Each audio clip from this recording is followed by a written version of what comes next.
আজের আমি যে বিষয়টি নিয়ে আলোচনা করব সেটা হচ্ছে একটি বিতর্কিত বিষয়। সেটা হচ্ছে বক্রী গ্রহের দৃষ্টি বা অ্যাসপেক্ট অফ রেট্রোগ্রেড প্ল্যানেট।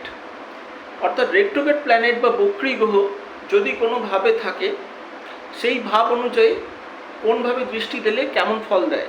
প্রথমে এটা নিয়ে একটা বিতর্ক আছে যে রেট্রোগ্রেড প্ল্যানেট কি সোজাভাবে দৃষ্টি দেয়, মানে সাধারণভাবে যেমন যেমন হচ্ছে স্যাটার্ন, তার তৃতীয়ভাবে দৃষ্টি দেয়, সপ্তমভাবে দৃষ্টি দেয় এবং দশমভাবে দৃষ্টি দেয়, তিনটে দৃষ্টি দেয় স্যাটার্ন। এবার যদি স্যাটার্ন রেট্রোগ্রেড হয়ে যায় তাহলে কি তৃতীয় ভাবের জায়গায় সেটা একাদশভাবে হয়ে যাবে? ঠিক আছে, এটা কিন্তু অনেকের মনে এই প্রশ্নটা জাগে, কিন্তু এটা নয়। কোনো রেট্রোগ্রেড হয়ে যাওয়া মানে, কোনো গ্রহ রেট্রোগ্রেড হয়ে যাওয়া মানে তার মুখটা উল্টো দিকে ঘুরে গেল, এটা নয়। রেট্রোগ্রেড হয়ে যাওয়ার মানে হচ্ছে কোনো গ্রহ তার আপেক্ষিক গতিতে, প্রত্যেকটা গ্রহ নিজের কক্ষপথে ঘুরছে, সেই অনুযায়ী গ্রহটা কিছুটা স্লো মোশন হয়ে যায়, পিছিয়ে যাওয়া, আপেক্ষিক গতি অনুযায়ী সেটা কিছুটা পিছিয়ে যাওয়া বা স্লো মোশন হয়ে যাওয়া। এটার মানে এই নয় গ্রহটা পেছন দিকে চলতে শুরু করলো, না, গ্রহটা কিছুটা পিছিয়ে যাওয়া, স্লো হয়ে যাওয়া।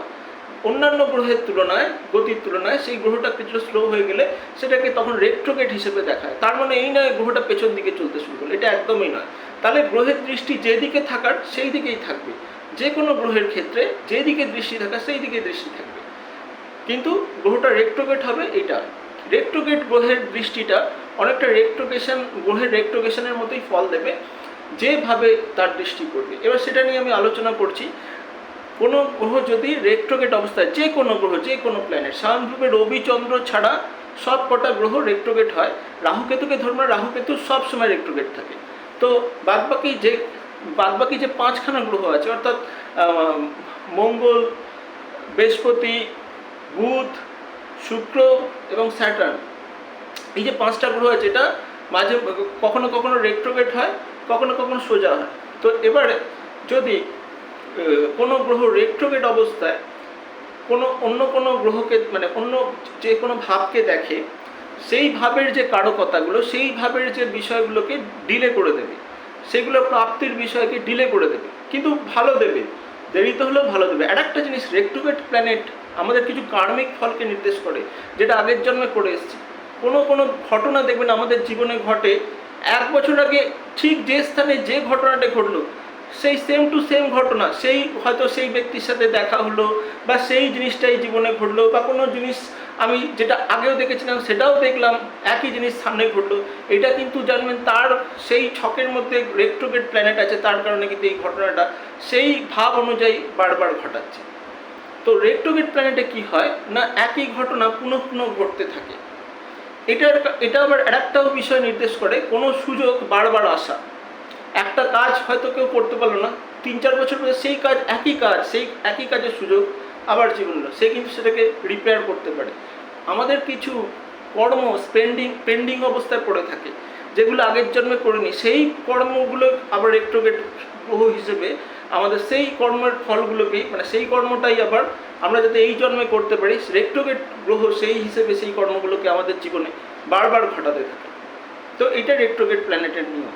রেট্রোগ্রেড প্ল্যানেট যদি সাধারণভাবে রেট্রোগ্রেড প্ল্যানেট যে ঘরে বসে আছে, সেই ঘর থেকে যদি প্রথমভাবে দৃষ্টি দেয়, তাহলে আমাদের লগ্নের ভাব কারকতাগুলো, আমাদের পাবলিক ভিজিবিলিটি, আমাদের দেখতে শুনতে, আমাদের শারীরিক সৌন্দর্য, ঠিক আছে, আমাদের সাকসেস, এগুলো লগ্ন থেকে বিচার হয়। এইগুলোকে হয়তো দেখা গেল ডিলে করে দিল, আমাদের জীবনের সাকসেসের ব্যাপারটা কিন্তু ডিলে করে দিল, কিন্তু সাকসেস সুযোগও কিন্তু বারবার এনে দেবে। এটাও রেট্রোগ্রেড প্ল্যানেটের কাজ। এছাড়াও আমরা অনেক সুযোগ জীবনে কিন্তু হাতছাড়া করবো, আবার সেই সুযোগগুলো পুনরায় জীবনে পাবো।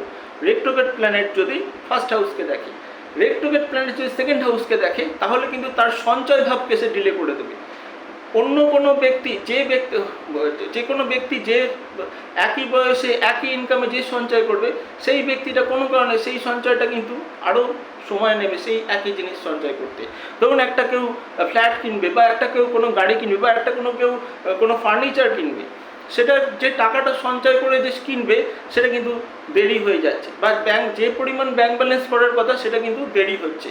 এটা কিন্তু সেকেন্ড হাউসে রেট্রোগ্রেড প্ল্যানেটের দৃষ্টি। রেট্রোগ্রেড প্ল্যানেট সেকেন্ড হাউসে দৃষ্টি দিলে যাতে কিন্তু খুব ধীরে কথা বলবে, এবং কথার মধ্যে তোতলামি দেখা দেবে। অনেকে বলে বুধ খারাপ থাকলে তোতলামি দেখা যায়, কিন্তু রেট্রোগ্রেড প্ল্যানেট যদি সেকেন্ড হাউসে দৃষ্টি দেয় তাহলেও কিন্তু তোতলামি ব্যাপারটা আসে। রেট্রোগ্রেড প্ল্যানেট যদি থার্ড হাউসে দৃষ্টি দেয় তাহলে তার কমিউনিকেশন স্কিল বা যোগাযোগ ব্যাপারটা খুব ডিলে হবে, কোনো ভালো যোগাযোগ আসতে খুব দেরি হবে। এছাড়াও তার যখন কোনো জায়গায় যাতায়াতের ব্যাপার আসবে সেখানে কোনো না কোনো বাধা পড়বে এবং যাতায়াতের ব্যাপারটা কিন্তু ডিলে হবে। রেট্রোগ্রেড প্ল্যানেট যদি ফোর্থ হাউসে দৃষ্টি দেয় তাহলে তার বাড়ি করার ব্যাপারে, বাড়ির বিষয়ে কোনো বাড়ির বিষয়ে দেরির বিষয়টা নির্দেশ করে। কোনো বাড়ি কেনা বা বাড়ি বেচা বা বাড়িতে গৃহপ্রবেশ এই ব্যাপারে কিন্তু দেরি হতে পারে। আর একটা জিনিস গাড়ির ব্যাপারেও তাই, গাড়ি কেনার ব্যাপারে দেরি করবে। আর একটা জিনিস মায়ের শরীর কিন্তু অসুস্থ যাবে বা কোনো বন্ধু তার খুব অসুস্থ যাবে, এটা হয়। রেট্রোগ্রেড প্ল্যানেটের দৃষ্টি কিন্তু অসুস্থ করে দেয়, এটা কিন্তু খুব কম লোক জানে।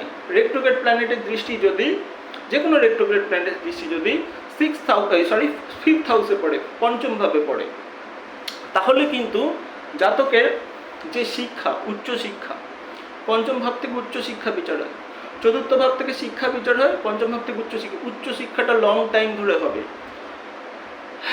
অর্থাৎ ইয়ার লস হতে পারে, অর্থাৎ কোনো অন্য মানে একাধিক বিষয় নিয়ে পড়াশোনা করতে পারে, একটার পর একটা মাস্টার ডিগ্রি করতে পারে, এরকম করতে পারে।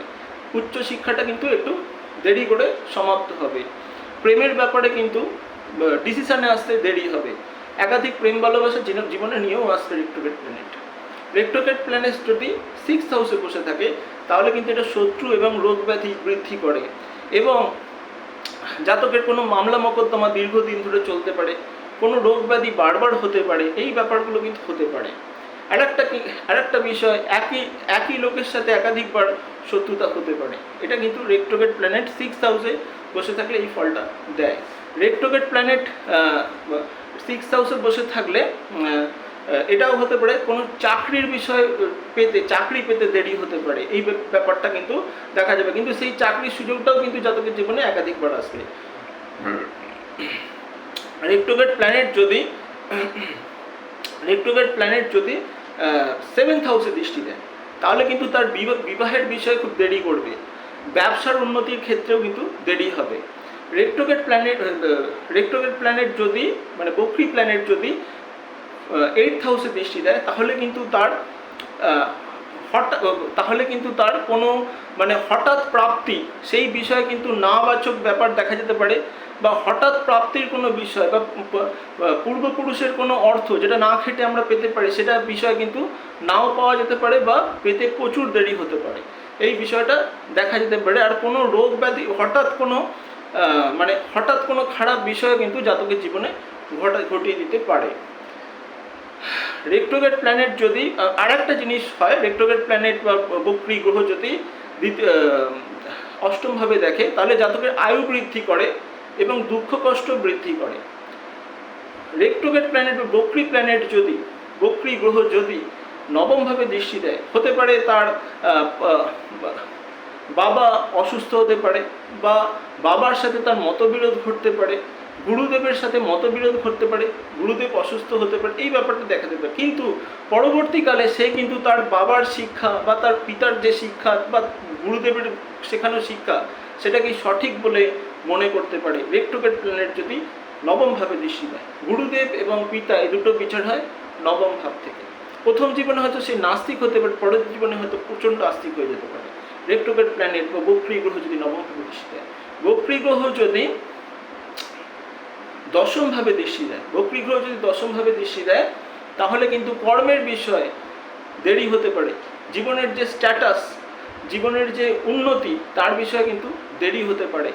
অর্থাৎ কর্মের উন্নতি, জীবনের উন্নতি, এইসব বিষয়ে কিন্তু দেরি হতে পারে। বা হতে পারে কোনো ডিসিশান, কোনো কর্মের বিষয়ে কোনো ডিসিশান, যে কোনো একটা কর্ম করব, সঠিক কর্ম করব, সেই ডিসিশান নিতে কিন্তু জাতকের জীবনে অনেকটা দেরি হতে পারে।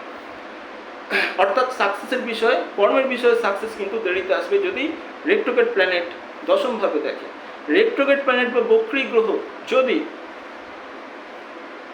11th হাউসে দেখে তাহলে কিন্তু জাতকের কোনো আয় ইনকামের সুযোগ সেটা কিন্তু দেরি হতে পারে বা আয় ইনকামে উন্নতির ব্যাপারটা কিন্তু দেরি হতে পারে। রেট্রোগ্রেড প্ল্যানেট যদি দ্বাদশভাবে দেখে, দ্বাদশ ভাব থেকে আমাদের কোনো জায়গায় যাওয়া, মানে আমাদের নিজের বিদেশ যাত্রা এটা বোঝায়, ভ্রমণ বোঝায়। দ্বাদশ ভাব থেকে এটাও বোঝায় যে আইসোলেশনে থাকা বা সবাইকে মানে একা থাকা বা জেল যাত্রাও পর্যন্ত বোঝায় দ্বাদশ ভাব থেকে। দ্বাদশ ভাব থেকে বোঝানো হয় যে সবাইয়ের থেকে আলাদা হয়ে থাকা। আর একটা জিনিস বোঝায় দ্বাদশ ভাব থেকে আমাদের আধ্যাত্মিক সাধনা এইসবও বোঝায়। আর একটা বিষয় বোঝায় দ্বাদশ ভাব থেকে আমাদের ব্যয়ের বিষয় বোঝায়। তো কোনো ব্যয় করার বিষয় রেট্রোগ্রেড প্ল্যানেট এই বিষয়ে ঠিক আছে, ব্যয় কিন্তু জাতকের কম হবে, ব্যয়ের বিষয় কিন্তু জাতকের কমিয়ে দেবে এবং কোনো ব্যয় হতেও কিন্তু দেরি হবে। আর একটা জিনিস বিদেশ যাত্রার বিষয় কিন্তু দেরি হবে। আর কোনো কারণে জাতক যদি কোনো খারাপ যোগের কারণে জেল যাত্রা হয়, সেইখানে মামলা মোকদ্দমায় ফাঁসে বা জেল যাত্রা হয়, সেই কারণে কিন্তু সেখান থেকে জেল থেকে কিন্তু বেল অর্ডার পেতে কোনো খারাপ কাজ করা যাবে জাতকের জীবনে যাবে না। কোনো খারাপ কাজ করলে কিন্তু জাতক জেল যাত্রা পর্যন্ত হতে পারে যদি রেট্রোগ্রেড প্ল্যানেটের দৃষ্টি, বিশেষ করে শনিদেবের দৃষ্টি যদি দ্বাদশে থাকে, তাহলে কিন্তু জেল যাত্রা হতে পারে। সেইখান থেকে কিন্তু বেল পেতে বা ছাড়া পেতে, নির্দোষ প্রমাণ হতে অনেক সময় লাগবে। এই বিষয়গুলো কিন্তু দেখা যাবে। আর একটা জিনিস হচ্ছে রেট্রোগ্রেড প্ল্যানেট দ্বাদশে দেখলে জাতকের ঘুম কিন্তু বাড়িয়ে দেবে, জাতক কিন্তু খুব ঘুমোবে। ঠিক আছে, তো আমি আলোচনা করলাম যাদেরই ছকে রেট্রোগ্রেড প্ল্যানেট আছে সেই গ্রহের কারকত্ব অনুযায়ী এবং সেই ভাব যেভাবে বসে আছে এবং যেভাবে দৃষ্টি দিচ্ছে, সেই বিষয়গুলোতে জাতককে প্রচুর পরিশ্রম করা উচিত এবং সেখানে কিন্তু তাহলে কিন্তু সাকসেস পাবে। চেষ্টা বলকে বৃদ্ধি করে রেট্রোগ্রেড প্ল্যানেট বা বক্রী গ্রহ, সেই অনুযায়ী চেষ্টা এবং অধ্যাবসায় ধৈর্য রেখে সেই বিষয়গুলোর করা উচিত যাতে সেই শুভ কারকতাগুলো আমরা আমাদের জীবনে পেতে পারি। রেট্রোগ্রেড কিন্তু খুব দেরি করায়, কিন্তু না করায় না। ঠিক আছে, তো আজের মতো এখানেই ভিডিওটি শেষ করলাম। যারা যারা অনলাইনে বা অফলাইনে জ্যোতিষ পরামর্শ নিতে চান তারা যোগাযোগ করবেন, ডেসক্রিপশান বক্সে আমার ফোন নাম্বার পেয়ে যাবেন। যারা যারা অ্যাস্ট্রোলজি, হস্তরেখা, সংখ্যাতত্ত্ব, বাস্তু ইত্যাদি সাবজেক্টগুলো শিখতে চাইছেন, কেরিয়ার তৈরি করতে চাইছেন, তারাও যোগাযোগ করবেন, ডেসক্রিপশান বক্সে আমার ফোন নাম্বার পেয়ে যাবেন। আজের মতো এখানেই বিদায় নিচ্ছি, ভালো থাকবেন, নমস্কার।